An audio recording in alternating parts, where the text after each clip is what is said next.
Can a family survive on the US minimum wage?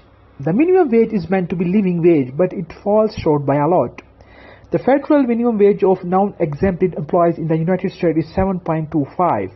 It's meant to be a living wage, but is not the case in practice. The hourly rate has not kept up with the cost of living since the late 1960s. In fact, the earning of a minimum wage worker with a family of four fall below the poverty line. While many states and some cities have minimum wage rates much higher than 7.25 and continue to revise them in 2022, 26 US states are increasing their minimum wage. Minimum wage earners still struggles to pay bills, secure housing, and support a family. Key takeaways. The federal minimum wage has stagnated at $7.25 an hour since 2009. For most people, working for minimum wage does not give them a living wage.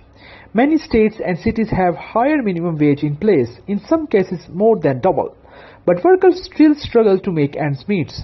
Proponents for raising the minimum wage maintain that doing so helps income keep pace with the increasing cost of living and will lift millions out of poverty. Opponents believe that higher wages will be full force business to hire fewer people, slash growth plans, and raise their prices, which will hurt the economy. What is the US federal minimum wage? Since 2009, the federal minimum wage has been 7.25 or $50,080 a year.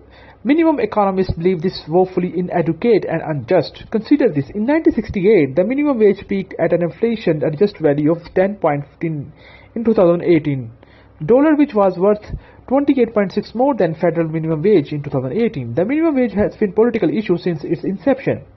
During his presidency, Barack Obama signed an executive order to increase the minimum wage of some federal workers to $10.10, reasoning that the overall federal rate should also be raised to that amount. Although this campaign stalled in Congress, federal inaction prompted by many states to legislate their own minimum wage increases. In early 2021, the U.S. House of Representatives and Senate both referred the Raise the Wage Act 2021 to committee. The bill is aimed to gradually increase the federal minimum wage to $15 by 2025. It was last introduced in 2019 but did not make it out of committee. As a result, the debate about whether to lift the federal minimum wage rages on day. Over the last decade, a movement to increase the minimum wage has been largely worker-driven.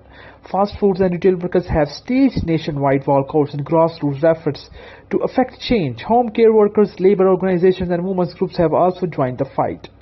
Minimum wage by state. 30 states plus the District of Columbia, Guam, and the Virgin Islands currently pay more than a federal wage floor. Individual cities have also taken action. For example, the minimum wage in New York City is $15, more than double the federal minimum. At the start of 2022, 22 states raised their minimum wage for all workers. 3 others did so during the course of a year. In addition, Pennsylvania Governor Tom Wolf amended a previous executive order in 2022 to raise the minimum wage of state government workers to $15 an hour ahead of schedule. In November 2020, Florida residents voted to increase the state minimum wage incrementally beginning at $10 per hour on September 30, 2021 until it reached $15 per hour in September 2026. 2 states, Nebraska and Nevada, had raising the minimum wage on the November 2022 midterm election ballot. Nebraska initiative calling for a minimum wage of $15 an hour, up from the current $9 an hour in 2026, with the annual cost of living increasing after that passed by a 17-point margin. In Nevada, if Question 2 passes, a 2-tiered minimum wage of $10.50 for employers who do not offer health insurance and $9.50 for those who will be replaced by a single $12 an hour minimum wage for all employees effective 2024. Can a family survive on today's minimum wage? The minimum wage is meant to be living wage. In 1933, 5 years before the first minimum wage became law, the President Franklin Delano Roosevelt said, "By living wages, I mean more than a bare subsistence level. I mean the wages of a decent living." The first U.S. minimum wage was implemented in 1938 as part of a Fair Labor Standards Act. Today, full-time employees earning the federal minimum annually pocket just $15,000 a year, placing them well below the $18,310 poverty line in 2022 for families of 2. Meanwhile, a full-time minimum wage earner with a family of 4 falls $12,670 below the poverty line of $27,750. Pay is not only the problem. Many companies don't offer full-time hours, even when workers want them. Fluctuating work schedules, split shifts, and and the de-read closing the store at night, then reporting back to work early the next morning to open it, make it difficult for employees to work second jobs, attend college classes, or arrange childcare. Minimum wage employees are also vulnerable to pay rejection from wage theft, which include lack of overtime pay, erased time cards, and any unpaid time that employees spend while at work, such as going through lengthy security back checks. I hope you guys like this video. Don't forget to subscribe to our channel. Thank you so much.